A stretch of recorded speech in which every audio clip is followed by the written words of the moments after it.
ঈদের সালাতের ব্যাপারে কিছু কথা বলবো। যেহেতু করোনা পরিস্থিতির কারণে গোটা বিশ্বে এখন লকডাউন চলছে, একটা ক্রাইসিস মোমেন্ট, গোটা বিশ্ববাসী এখন খুব আতঙ্কিত, গোটা বিশ্ববাসী খুব বিপদের মধ্যে আছে। ফলে আমাদের মসজিদগুলো এখন বন্ধ, বেশিরভাগ অধিকাংশ মুসলিম দেশগুলোতে মসজিদগুলো বন্ধ, নামাজগুলো আমাদের ঘরে পড়তে হচ্ছে। এমনকি জুমার সালাতও আমরা মসজিদে পড়তে পারছি না, জুমার সালাতের পরিবর্তে জোহরের সালাত আমাদেরকে ঘরে আদায় করতে হচ্ছে। এই পরিস্থিতিতে আর 2 দিন পরেই আমরা ঈদ উল ফিতর উদযাপন করতে যাচ্ছি। এখন যেহেতু আমরা মসজিদে যেতে পারবো না, আমরা কিভাবে ঈদ উল ফিতর এর সালাত আদায় করব? আমরা ওয়াজ শুনি, ইসলামী জীবন গড়ি। সাবস্ক্রাইব করি ইসলামিক চ্যানেল সিমওয়াজ। আমরা কি ঘরে ঈদ উল ফিতরের সালাত আদায় করব নাকি করা লাগবে না, এ ব্যাপারে অনেকেরই অনেক প্রশ্ন এবং এই ব্যাপারটা নিয়ে অনেক আলোচনা হচ্ছে। এবং পৃথিবীর বেশিরভাগ মুসলিম দেশগুলোর যে মুসলিম স্কলাররা বা ফতুয়া বোর্ডগুলো আছে, তারাও এই ব্যাপারটা নিয়ে গবেষণা করে ফতুয়া দিচ্ছেন। এই ব্যাপারটি এত বেশি আলোচিত হওয়ার কারণ হচ্ছে এর আগে কখনো এরকম পরিস্থিতি, এটা একটা উদ্ভূত পরিস্থিতি, এরকম পরিস্থিতি বা সিচুয়েশন আমরা কখনো ফেস করিনি। আমার এই জীবনে আমি কখনো দেখিনি যে ঈদের সময় আমাদেরকে এরকম আবদ্ধ থাকতে হচ্ছে। আপনাদেরও অভিজ্ঞতা যদি আপনারা শেয়ার করেন, তাহলে একই অবস্থা দাঁড়াবে যে আমরা আমাদের পুরো জীবনে এরকম রমাদান কাটাইনি। It's a unique Ramadan and it's going to be a unique Eid celebration for Muslim ummah around the world. গোটা বিশ্বব্যাপী এটা আমাদের জন্য একটা ইউনিক ডিফারেন্ট ঈদ হবে। তো যেহেতু ডিফারেন্ট, সো এটার মাসআলাটাও একটু ডিফারেন্ট, যে আমরা ঘরে ঈদের সালাত পড়তে পারবো কি পারবো না, এই প্রশ্ন কেউ কখনো আগে করেনি বা করার প্রশ্ন আসেনি। তো এই ব্যাপারে আমরা সংক্ষিপ্ত পরিসরে কিছু কথা শেয়ার করতে চাই।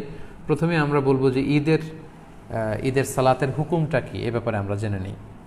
আমরা জানি যে বছরে আমরা 2 বার ঈদ উদযাপন করি। আমাদের সবচেয়ে বড়, the biggest carnival and festival of Muslim community, আমাদের সবচেয়ে বড় ধর্মীয় উৎসব ঈদ উল ফিতর এবং ঈদ উল আজহা। এবং আমরা এই 2টি দিন ঈদের সালাত পড়ার মধ্য দিয়ে আনন্দ উৎসব শুরু করি। এই ঈদের সালাতের হুকুম কি, এক্ষেত্রে স্কলারদের মতভেদ রয়েছে, একাধিক মতামতের ব্যাপারে পাওয়া যায়। মালিকি এবং শাফি মাযহাবে ঈদ উল ফিতর এবং ঈদ উল আজহা এই ঈদের সালাতগুলো আদায় করার বিধান হচ্ছে, ওনারা বলেছেন যেটা সুন্নাতে মুআক্কাদা, মানে রেকমেন্ডেড সুন্নাহ, গুরুত্বপূর্ণ সুন্নাহ, যেখানে এমফাসাইজ দেওয়া হয়েছে। হাম্বালি মাযহাব মতে এটা ফরজে কেফায়া, অর্থাৎ এলাকার কিছু অংশ লোক যদি আদায় করে, বাকিদের উপর থেকে এটার জিম্মাদারি কেটে যাবে। কিন্তু হানাফি স্কুল অফ থটে এটাকে আরও বেশি গুরুত্ব দেওয়া হয়েছে। হানাফি মাযহাব মতে ঈদের সালাত আদায় করা হচ্ছে ওয়াজিব, এবং শাইখুল ইসলাম ইবনু তাইমিয়া এবং ইমাম শাওকানি সহ আরও অনেকেই এই মতামতকে গ্রহণ করেছেন, অর্থাৎ ওয়াজিব, খুবই গুরুত্বপূর্ণ। যদি কেউ এটাকে তরক করে তাহলে সে গুনাহগার হবে ওয়াজিব তরক করার কারণে। এবং আমরা কোরআন সুন্নাতেও যদি একটু দৃষ্টি দেই, তাহলে দেখব যে অনেক গুরুত্বের সাথে এই সালাতের ব্যাপারে বলা হয়েছে। আমরা সূরা কাউসারের 2 নম্বর আয়াতের দিকে যদি খেয়াল করি, সেখানে আল্লাহ তাআলা বলছেন ফাসল্লি লিরাব্বিকা ওয়ানহার। যদিও এখানে ঈদ উল আজহার প্রসঙ্গটা টানা হয়েছে, যে নবী আপনি আগে সালাত আদায় করুন আপনার রবের জন্য, তারপরে আপনি উট নহর করুন, মানে আসসালাতু আউওয়ালান ওয়ান নাহরু সানিয়ান। ঈদ উল আজহাতে আগে সালাত পড়ুন, তারপর আপনি জবাই করুন। তাহলে এখানে অর্ডার দেয়া হয়েছে ঈদের সালাত পড়ার জন্য। এবং সহিহ বুখারীতে একটি হাদিস আমরা পাই, উম্মে আতিয়া রাদিয়াল্লাহু তাআলা আনহা, উনি বর্ণনা করেন যে আমারানা রাসূলুল্লাহ সাল্লাল্লাহু আলাইহি ওয়াসাল্লাম আন নুখরিজাহুন্না ফিল ফিত্রি ওয়াল আদহা। ঈদ উল আজহা এবং ঈদ উল ফিতরে আমাদের নারীরা যারা আছে তাদের সবাইকে নিয়ে যেন আমরা ঈদগাহে যাই, এ ব্যাপারে রাসূল সাল্লাল্লাহু আলাইহি ওয়াসাল্লাম আমারানা আদেশ করেছেন। ইট ওয়াজ অ্যান অর্ডার, রাসূল সাল্লাল্লাহু আলাইহি ওয়াসাল্লাম আদেশ করেছেন স্পেশালি। আল্লাহ তাআলা যেমনি সূরাতুল কাউসারে আদেশ করেছেন ফাসল্লি লিরাব্বিকা ওয়ানহার। এবং সহিহ বুখারীর এই হাদিস থেকে আমরা জানি যে আমারানা, রাসূল সাল্লাল্লাহু আলাইহি ওয়াসাল্লাম আমাদেরকে আদেশ করেছেন যাতে করে আমরা আমাদের নারীদেরকে নিয়ে ঈদগাহে যাই। আল আওয়াতিক ওয়াল হুইয়াদা ওয়া যাওয়াতিল খুদুর, অর্থাৎ যুবতী নারীদেরকে, এমনকি মেনস্ট্রুয়েশনাল পিরিয়ড চলছে, যেই বোনদের মাসিক চলছে, তাদেরকেও যাতে ঈদগাহে নিয়ে যাওয়া হয়, তারাও যাতে ঈদের আনন্দ থেকে, এই বারাকা থেকে মাহরুম না হয়। ওয়া যাওয়াতিল খুদুর, এবং পর্দানসীন বা অন্দরমহলের নারীরা, অর্থাৎ কুমারী নারীরা যারা খুবই লজ্জাশীল, তাদের সবাইকে নিয়ে যাতে ঈদগাহে যাওয়া হয়। فأما الحيض فيعتزلن الصلاة ويشهدن الخير ودعوة المسلمين। এখন যাদের পিরিয়ড চলছে, আল্লাহ রাসূল সাল্লাল্লাহু আলাইহি ওয়াসাল্লাম তাদেরকেও নিয়ে যেতে বলেছেন। এখন তারা তো পিরিয়ড চলাকালীন সময়ে তো নামাজ পড়া যায় না, কোরআন ধরা যায় না, তাওয়াফ করা যায় না, অনেক কিছু করা যায় না, তো তারা কেন যাবে? তো তিনি বললেন যে তারা যাবে, তারা যেন এই কল্যাণের সাথে শরীক হতে পারে, ঈদের আনন্দ যাতে সবাই মিলেমিশে একাকার হতে পারে, ভাগাভাগি করে নিতে পারে। ইয়াতাজিলনাল মুসাল্লা, তারা ঈদগাহে ঢুকবে না, ঈদগাহের বাইরে তারা অবস্থান করবে এবং তারা মুসলমানদের দোয়ায় শরীক হবে, এই বরকতে তারা শরীক হবে। তারপরে এক সাহাবী মহিলা অথবা উম্মে আতিয়া রাদিয়াল্লাহু তাআলা আনহা নিজেই তিনি আল্লাহ রাসূল সাল্লাল্লাহু আলাইহি ওয়াসাল্লামকে জিজ্ঞেস করলেন যে ইয়া রাসূলুল্লাহ ইহদানা লা ইয়াকুনু লাহা জিলবাব ক্বালা লিতুলবিসহা উখতুহা মিন জিলবাবিহা। উম্মে আতিয়া রাদিয়াল্লাহু তাআলা আনহা বলেন, ইয়া রাসূলুল্লাহ, আমাদের অনেক বোনদের তো পর্যাপ্ত পরিমাণে ঢোলা জামা নেই বা ওড়না নেই, তো পর্যাপ্ত ওড়না বা জামা না থাকলে আমরা কিভাবে ঈদের নামাজে শরীক হব? আল্লাহ রাসূল সাল্লাল্লাহু আলাইহি ওয়াসাল্লাম বললেন, তোমাদের অন্য বোন যাদের দুইটা ওড়না আছে তারা তাদের একটা ওড়না দিয়ে তার বোনকে হেল্প করবে, তারপরেও যেন তারা যায়। তো এই হাদিসগুলো থেকে এবং কোরআনের আয়াত থেকে আমরা বুঝতে পারলাম যে ঈদের সালাতের ব্যাপারে আল্লাহ রাসূল সাল্লাল্লাহু আলাইহি ওয়াসাল্লাম খুব বেশি গুরুত্ব আরোপ করেছেন। আমারও না, ইট ওয়াজ অ্যান অর্ডার। পাশাপাশি মুওয়াযাবাতুন নবী সাল্লাল্লাহু আলাইহি ওয়াসাল্লাম আলাইহা ওয়া আসহাবু, আল্লাহ রাসূল সাল্লাল্লাহু আলাইহি ওয়াসাল্লাম এবং সাহাবারা সব সময় ঈদের সালাত আদায় করেছেন, কখনোই ঈদের সালাতকে ওনারা তরক করতেন না। তো এগুলো থেকে বোঝা যায় কোরআন সুন্নাহর আলোকে যে ঈদের সালাতের ব্যাপারে আমাদের শরিয়া এটা খুবই গুরুত্ব আরোপ করেছে। এখন প্রসঙ্গ হচ্ছে, এই লকডাউন পিরিয়ডে যদি মসজিদ আমাদের বন্ধ থাকে, ঈদগাতে জড়ো হওয়ার সুযোগ না থাকে, আমরা ঈদের সালাত বাসায় পড়তে পারবো কিনা? আমি আগেই বলেছি এটা একটা বিশেষ পরিস্থিতির কারণে এই প্রশ্নটা বা এই মাসআলাটা আমাদের সামনে এসেছে।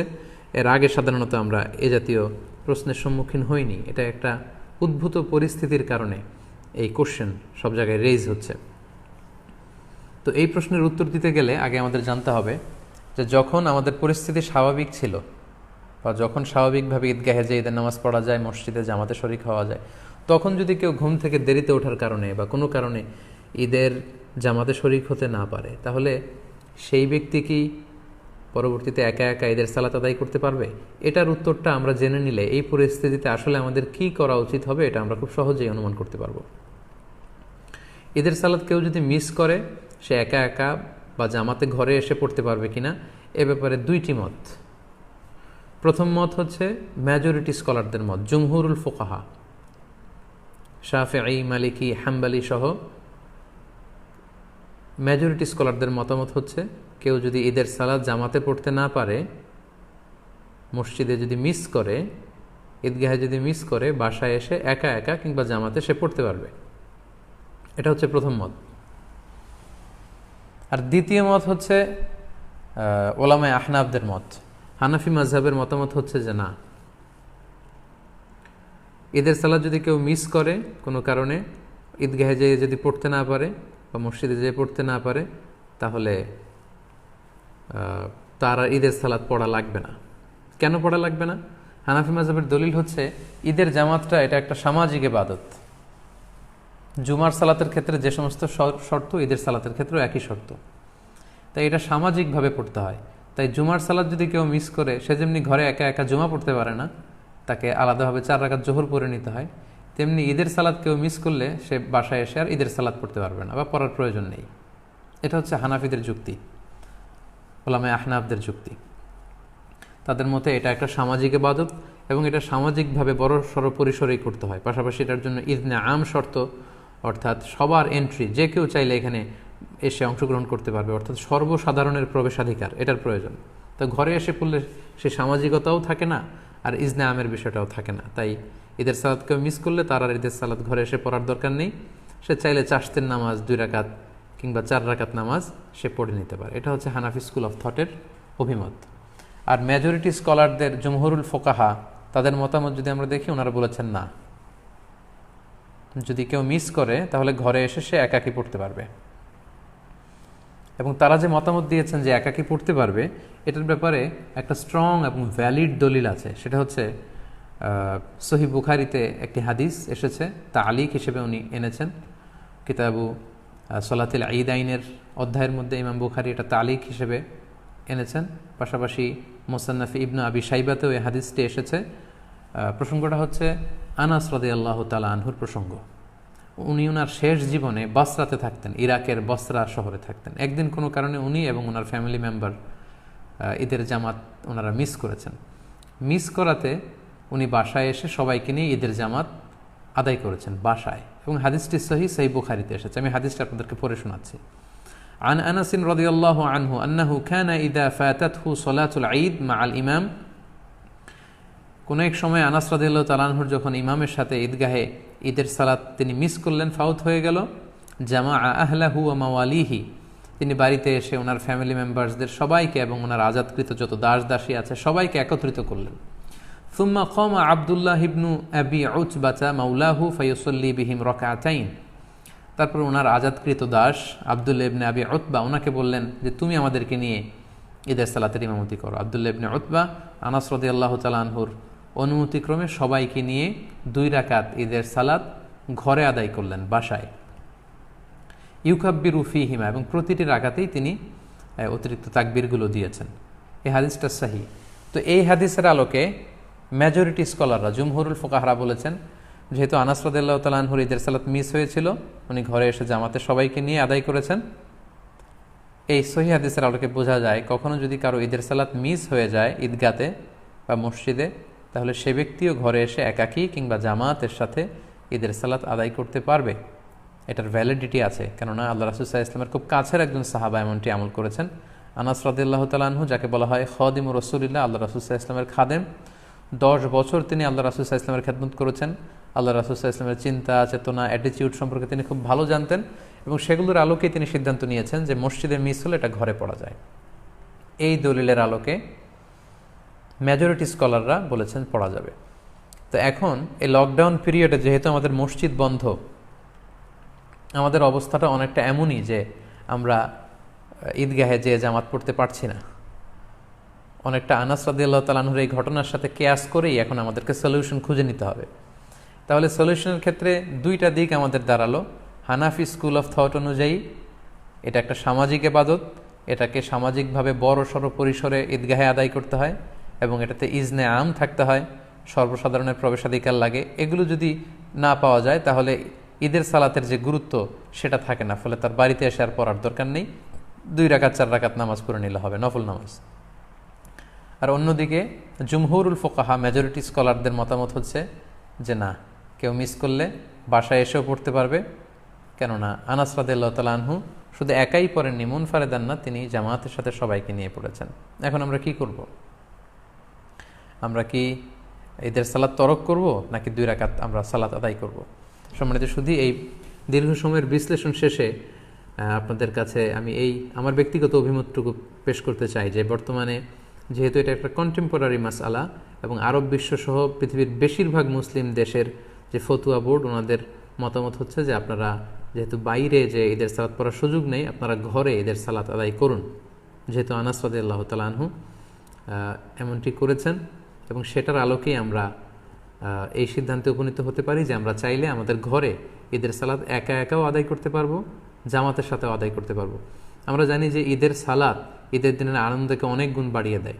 আমরা যদি ঈদের সালাত আদায় না করে এমনি নফল নামাজ বা চাশতের নামাজ 2-4 রাকাত পড়ি, ঈদের আনন্দ কিন্তু আমরা পাবো না। আমরা জানি যে ঈদের সালাতে অতিরিক্ত তাকবীর দিতে হয়, যেটা অন্য কোনো নামাজে নেই, ফলে এটা ঈদের জন্য একটা বড় আনন্দের কারণ, এবং এটা অনেক বড় একটা শেয়ার।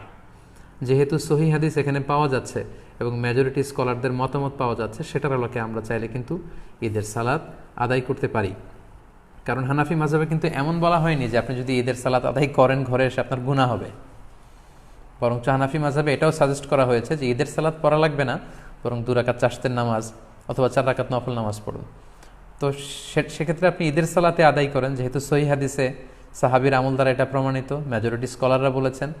তো হানাফি মাযহাব অনুযায়ী আপনার ঈদের সালাত যদি আদায় নাও হয়, এটা তো একটা নফল নামাজ হিসেবে আল্লাহর কাছে কবুল হবে ইনশাআল্লাহ।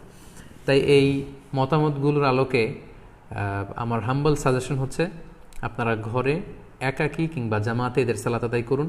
যদি সুযোগ হয় বাসার ছাদে 4-5 জন মিলে, খুব বড় পরিসরে না হলেও 4-5 জন মিলে চাইলে আপনারা জামাতে আদায় করতে পারেন। আপনারা গোটা বিশ্বে বাংলা ভাষাভাষী যে সমস্ত ভাই বোনেরা আপনারা যেখানে আছেন, ওই দেশের নিয়মকানুন মেনে আপনাদের পরিসরে বাসার ছাদের উপরে হোক অথবা ঘরের ভেতরে হোক আপনারা প্রতিদিন এই লকডাউনের পিরিয়ডে আমরা ফ্যামিলির সবাই মিলে যেমনি জামাতে সালাত আদায় করেছি, যেমনি আমরা বারবার ছবি শেয়ার করেছি যে বাবা যদি ইমাম হয় তাহলে ঘরে সালাতের বিধান কি, ছেলেরা পেছনে দাঁড়াবে, মেয়েরা মারা বোনরা পেছনে দাঁড়াবে, ঠিক একই পদ্ধতিতে আপনারা ঈদের সালাত আদায় করুন। শুধু কেরাতটা জাহারি পড়তে হবে আর অতিরিক্ত তাকবীর দিতে হবে। তো তাহলে আমরা এটাই সাজেস্ট করছি যে আপনারা ঈদের সালাত চাইলে ঘরে পড়তে পারেন, একা একাও পড়তে পারেন, ফাদ্দান আও জামাআতান। সেক্ষেত্রে আপনাদেরকে জানিয়ে রাখি, ঈদের সালাতে কোনো আজান দেয়া লাগে না, কোনো একামত দেয়া লাগে না, 2 রাকাত এবং আওয়াজ করে কেরাত পড়তে হয়। ফজরের 2 রাকাতে আমরা যেমনি আওয়াজ করে কেরাত পড়ি, আপনি আওয়াজ করে কেরাত পড়বেন এবং অতিরিক্ত কিছু তাকবীর দেয়া লাগে। এবং এই নামাজের শেষে খুতবা দেয়া লাগবে না, যেহেতু খুতবা দিবে ইমাম সাহেব সকলের উদ্দেশ্য করে, তো ঘরে যেহেতু আমরা করলে সেই প্রসঙ্গটা আসছে না, তাই আমাদের খুতবা দেয়া লাগবে না। ঈদের সালাতে আমাদের অতিরিক্ত তাকবীর দিতে হয়। এই তাকবীরের প্রসঙ্গটা 1 মিনিটে শেয়ার করে আজকের লাইভ প্রোগ্রাম আমি শেষ করতে যাচ্ছি ইনশাআল্লাহ। আমরা জানি যে ঈদে অতিরিক্ত তাকবীর দিতে হয়। হানাফি মাযহাব মতে আমরা 6টা অতিরিক্ত তাকবীর দেই, প্রথম রাকাতে অতিরিক্ত 3টা, দ্বিতীয় রাকাতে 3টা। শাফি মাযহাবে অতিরিক্ত 12টি তাকবীর দেওয়া হয়, প্রথম রাকাতে 7টি, দ্বিতীয় রাকাতে 5টি। হাম্বালি আর মালিকি মাযহাবে 11টি অতিরিক্ত তাকবীর দেওয়া হয়, প্রথম রাকাতে 6টি, দ্বিতীয় রাকাতে 5টি। তো আমাদের বাংলা ভাষাভাষী যারা, বাংলাদেশে আমরা যেহেতু বেশিরভাগ হানাফি মাযহাবের অনুসারী, সো এক্ষেত্রে এবং এটার তাকবীরের সংখ্যাও কম এবং সবগুলো পদ্ধতি যেহেতু সহিহ হাদিস দ্বারা সাব্যস্ত, তাহলে আমরা 6 তাকবীরের এটাকে সাজেস্ট করতে পারি। এটা হিসাব রাখতে একটু সুবিধা হবে আমাদের। ঈদের সালাতের পদ্ধতি আমি আগেই বলেছি, 2 রাকাত। আপনি যদি 6 তাকবীরের সাথে আদায় করেন, আমরা যারা করি 6 তাকবীরের সাথে, সেটার পদ্ধতিটা হবে এমন: তাকবীরে তাহরিমে আল্লাহু আকবার বলে আপনি সানা পড়বেন, সানা পড়ে কেরাত পড়ার আগে আপনি অতিরিক্ত 3টা তাকবীর দিবেন, আল্লাহু আকবার, আল্লাহু আকবার, আল্লাহু আকবার। 3টা তাকবীর দেওয়ার পরে আপনি সূরা ফাতিহা পড়বেন, অন্য একটি সূরা পড়বেন, তারপর রুকু করবেন, সিজদা করে দ্বিতীয় রাকাতের জন্য দাঁড়িয়ে আপনি কেরাত পড়ে ফেলবেন আগে, অর্থাৎ সূরা ফাতিহা এবং অন্য একটি সূরা পড়ে ফেলবেন।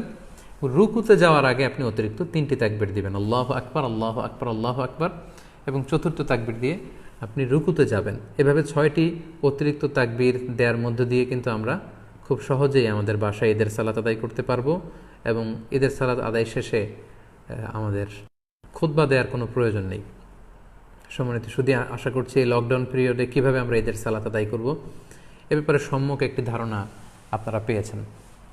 আমি আবারও সবাইকে ধন্যবাদ জানাই যারা ধারাবাহিকভাবে এই 5টি লাইভে অংশগ্রহণ করেছেন। আজকে 5ম লাইভ, সর্বশেষ লাইভ। আমি দেখতে পাচ্ছি স্ক্রিনে প্রায় 26,800-900 দিনী ভাই বোন যুক্ত হয়েছেন। আপনারা লাইভটি শেয়ার করুন যাতে করে অন্যান্যরা উপকৃত হতে পারে। গত 2-1 দিন ধরে উপকূলীয় এলাকাগুলোতে ঘূর্ণিঝড় আমপানের কারণে আমাদের অনেক দিনী ভাই বোনেরা বিপদগ্রস্ত। আমরা তাদের জন্য দোয়া করি আল্লাহ তাআলা তাদেরকে বিপদ থেকে হেফাজত করুক। করোনা ভাইরাসের কারণে গোটা বিশ্বব্যাপী আমরা যে বিপদে আছি, এই বিপদ থেকে আল্লাহ তাআলা উদ্ধার করুক। আমরা দেখতে দেখতে রমাদানের একেবারে শেষ পর্যায়ে চলে এসেছি, আর 1-2 দিন পরে আমরা ঈদ পালন করব। আমাদের ঈদুল ফিতর উদযাপন যেন আনন্দময় হয়, সুখময় হয়, আমরা এই কামনা আল্লাহ তাআলার কাছে করছি। আমাদের এই রমাদানের সিয়াম, আমরা যে রোজা রেখেছি, রোজাগুলো আল্লাহ কবুল করে নিক। আমাদের কিয়ামুল লাইলগুলো আল্লাহ তাআলা কবুল করে নিক। আমাদের রাত্রি জাগরণ ইবাদতগুলো আল্লাহ কবুল করুক। আমাদের তেলাওয়াতগুলোকে আল্লাহ কবুল করুক। আমাদের সাদাকাতুল ফিতর এবং অনলাইন বেসিস আমরা যত দিনই কাজগুলো করেছি শুধুমাত্র আল্লাহর সন্তুষ্টি অর্জনের জন্য, আল্লাহ তাআলা এগুলোকে কবুল আর মঞ্জুর করে নিক। আপনারা সবাই ভালো থাকেন, সুস্থ থাকেন, সুন্দর থাকেন। আপনাদের সবাইকে পবিত্র ঈদুল ফিতরের অগ্রিম ঈদ শুভেচ্ছা জানিয়ে এখানেই আজকের লাইভ প্রোগ্রাম শেষ করছি। ঈদ মোবারক, তাকাব্বালাল্লাহু মিন্না ওয়া মিনকুম আজমাইন। আসসালামু আলাইকুম ওয়া রাহমাতুল্লাহি ওয়া বারাকাতুহু। ওয়াজ শুনি, ইসলামিক জীবন গড়ি।